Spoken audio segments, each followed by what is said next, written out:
Last lecture में हमने position of particle at rest position discuss किया था। आज के लेक्चर में हम डिस्कस करने वाले हैं पोजीशन ऑफ मूविंग पार्टिकल।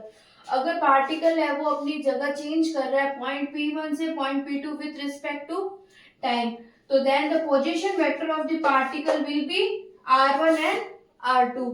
ये टाइम रिस्पेक्टिवली अगर हम टाइम भी कंसीडर करें तो R1 वेक्टर के अलोंग T1 टाइम होगा, R2 वेक्टर के अलोंग T2 टाइम है। और तो अगर जो भी फंक्शन आएगा वो कौन से फंक्शन होगा, वो फंक्शन ऑफ टाइम होगा। और तो अगर हमें अगर हमें R1 और R2 as a position vector given है तो हम डिस्प्लेसमेंट ऑफ द पार्टिकल ये लिख सकते हैं। कैसे? चलिए, हमने XYZ right handed Cartesian coordinate system लिया है जिसमें हमने P1 और P2 पॉइंट को लोकेट किया है और P1 और P2 से है ना ओरिजिन से पोजीशन वेक्टर ड्रॉन किया है। P1 से ओरिजिन का हमने पोजीशन वेक्टर माना है R1, P2 से ओरिजिन से हमने माना है पोजीशन वेक्टर R2। तो हम सिंपली फिर P1 और P2 को ज्वाइन करेंगे और ट्रायंगल OP1 P2 में हम vector addition law, triangle law of vector addition लगाएंगे ट्रायंगल OP1 P2 में। तो ये देखो, ये रहा इसकी टेल, ये रहा हेड, हेड से वापस टेल। तो क्या इक्वेशन बनेगी? R1 plus delta R is equals to R2 vector. Delta R इसमें P1 और P2 के ज्वाइनिंग लाइन की डिस्टेंस है, तो डेल्टा R1 क्या हो गई? R1 minus R1। और डेल्टा R क्या शो कर रहा है? डिस्टेंस बिटवीन P2 और P1। तो P1 इनिशियल पॉइंट हो गया, P2 फाइनल पॉइंट हो गया। दोनों के बीच का जो डिस्टेंस है वो क्या शो करेगा? Displacement of the points. तो ये क्या हो गया? जनरली क्या हो गया? Displacement of the particle. अब नेक्स्ट है चेंज इन टाइम।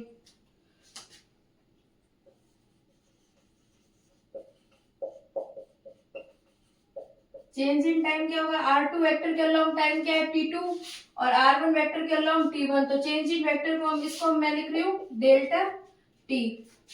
तो डेल्टा T, तो अब rate of change of displacement लिखना है मेरे को, क्योंकि अगर पार्टिकल मूव कर रहा है तो उसके अंदर डिस्प्लेसमेंट भी होगा, वेलोसिटी भी होगी, और अगर वेलोसिटी वेरिएबल है तो एक्सेलरेशन भी नोन होगा। तो rate of change of velocity क्या डिस्प्लेसमेंट को हम क्या लिख सकते हैं? Delta R upon delta T। ये जो डेल्टा T टाइम है ये बहुत ही स्मॉल टाइम है, very small time period. That means ये कहना चाह रहा है कि इतना स्मॉल है कि इसकी टेंडेंसी है वो जीरो की है, मतलब लिमिट है वो जीरो की तरफ जा रही है।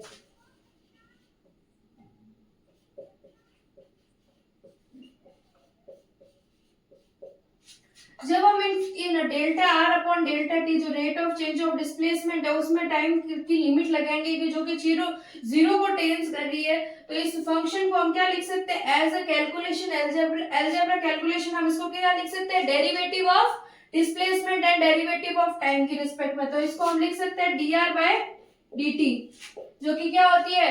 वेलोसिटी। तो अगर पार्टिकल मूव कर रहा है तो उसका कुछ ना कुछ डिस्प्लेसमेंट है, that means there is some velocity of the particle. तो हमने ड्रॉ निकाल ली कि इस पार्टिकल की कोई ना कोई तो वेलोसिटी है, और अगर वेलोसिटी भी वेरिएबल है तो फिर इसमें rate of change of velocity की भी आएगी। अगर डिस्प्लेसमेंट चेंज हो रहा है, जैसे कि R2 वेक्टर ये यहाँ नहीं होकर यहाँ होता तो डिस्प्लेसमेंट ज्यादा होता, अगर यहाँ पर होता तो डिस्प्लेसमेंट और ज्यादा होता, यहाँ होता तो कम होता। तो डिस्प्लेसमेंट में वेरी आएगा तो हमें वेलोसिटी मिलेगी। अगर हमें पार्टिकल की वेलोसिटी भी वेरिएबल होगी तो क्या कौन सी फिजिकल क्वांटिटी नोन होगी? Acceleration.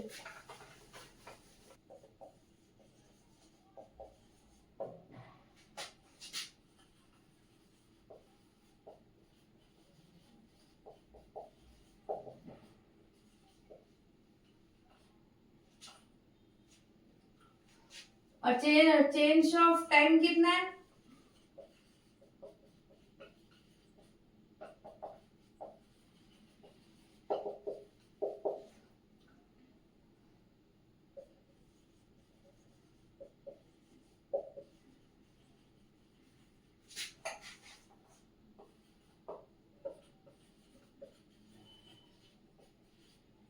Rate of change of with respect to time क्या हो जाएगा, delta V upon delta T.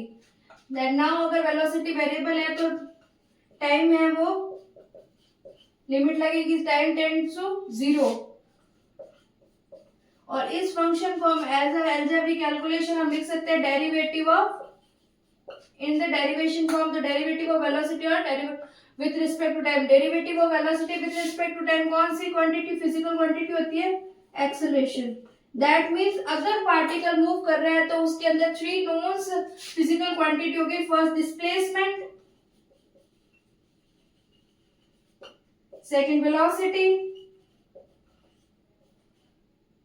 Third acceleration. अगर डिस्प्लेसमेंट 0 है तो उस पार्टिकल की कोई वेलोसिटी नहीं होगी। अगर डिस्प्लेसमेंट है एग्जिस्ट कर रहा है that means the particle have some velocity. अगर वेलोसिटी कांस्टेंट है तो उसका एक्सेलरेशन नहीं होगा। लेकिन अगर वेलोसिटी टाइम के साथ वेरिएबल कर रही है तो that particle have some acceleration. तो ये था हमारा position of particle in moving frame, moving position, कि अगर पार्टिकल है वो अगर मूव कर रहा है तो उससे क्या डिफेक्ट पड़ता है मोशन पे। तो अगर पार्टिकल मूव कर रहा है तो उसका कुछ ना कुछ डिस्प्लेसमेंट होगा, और अगर डिस्प्लेसमेंट है तो वेलोसिटी होगी और एक्सेलरेशन होगा। ये 3 फिजिकल क्वांटिटीज है वो जो हम कब डिटरमाइन करेंगे, जब पार्टिकल ऑन मूविंग सिचुएशन में होगा। तो नेक्स्ट में हम पढ़ेंगे कि हमने अभी पढ़ लिया कि पोजीशन पता कर ली, हमने ये कर लिया अगर पार्टिकल मूव है तो हम displacement, velocity and acceleration find out करते हैं। अब ये पता करेंगे कि ऑब्जर्वर क्या होता है, इवेंट क्या होता है, और उसका है वो मोशन पे क्या इफेक्ट पड़ता है। तो नेक्स्ट लेक्चर में हम फ्रेम ऑफ रेफरेंस पढ़ेंगे। आज के लिए थैंक यू।